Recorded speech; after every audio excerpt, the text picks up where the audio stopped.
Hi! Today we're going to talk about when to use commas as part of a list. First of all, you have to have a list of more than 2 items, so 3 items or more. You're going to use the word and or at the end of the list, right before the end of the list. And another really important thing is that the items in the list serve equal functions in the sentence. Okay, I'm going to show you some. The first sentence here, every item in the list is the subject of the sentence. Okay. Leon, Buddy, Dan, and Heather walked to the park. Okay, so there are 4 subjects of this sentence. They're all doing the same thing. Leon, Buddy, Dan, and Heather. Okay, they are the subjects of the sentence. You can see that there's a comma between the 4 subjects. The last subject doesn't get a comma after it. Okay, and then there's also the word and. I should have written out the word and. I just see that I didn't. But anyway, it would be Leon, comma, Buddy, comma, Dan, comma, and Heather walked to the park.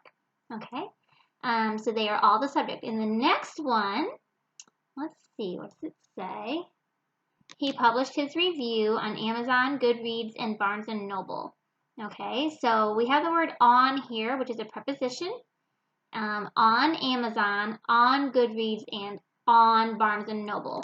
So all 3 of those names of companies are the object of the preposition on. Okay, so there are 3 objects of the same preposition on. Okay, each object has a comma after it, except for the one at the very end that has a period instead. Okay, and then can you see the comma after Goodreads? It's kind of hard to see. Right there. I made it worse. Okay, then the next one says Heather gave Jill, Robert, and Carolyn the tickets. So this is the person being affected by what she is giving. She's giving the tickets. So tickets is the direct object. The people who are being affected by that are the indirect object. Jill, Robert, and Carolyn. There are 3 indirect objects there. You see how there's a comma, and the word and? Okay, that's how that's supposed to go. And then the last one, on Friday, Samuel scrubbed, can't remember, the dishes, the floors, the tub, and the car. Okay, so he scrubbed what? So dishes, floor, tub, and car, those are all the direct object. All right, that's what's being affected by the verb. What did he scrub? Those are the things he scrubbed. So there are 4 direct objects there, and you can see that they have commas after them. Then you've got the word and a period. Okay, so you guys are ready to do Section 1 of the quiz that goes with this video. Okay, you don't need to know anything new for Section 2. I just wanted to show you guys a few more examples. Okay, this one says, last year I purchased, practiced, and memorized 14 new songs. So there we have an example of 3 verbs. They are equal functions in the sentence because they're all verbs. Purchased, practiced, memorized. And see how they're divided up by commas with the word and. Okay?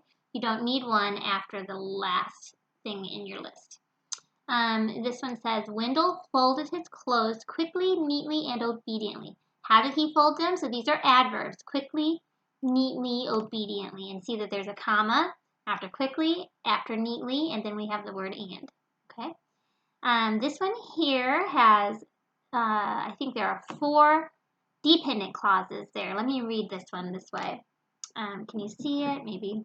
You will receive a demerit if you speak out of turn, if you leave your desk, if you play with your phone, or if you disturb others in class.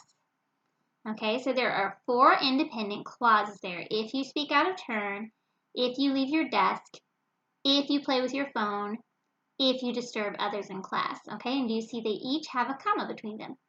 And then you have the word or right here at the end, right between the last 2, and then it's followed by a period here. That's the last thing in the sentence. All right, and then the last one, Sue finished her homework, David went to church, and Xander played some video games. Okay, now these are all independent clauses. They could stand alone on their own as sentences. You could just say Sue finished her homework. You could say David went to church. You could say Xander played some video games. So here we have an example of 3 independent clauses being joined, made into a list, being joined by the word and there is a and, okay, and there is a comma between each independent clause. Okay? So that's all you need to know. In the second section, you're just telling us whether they serve the same function or not. If they serve the same function in the sentence, they're equal. Otherwise, they're unequal. So if you have a couple of verbs and an adjective in a list, that's going to be unequal. Okay? All right, you guys have fun. Bye-bye.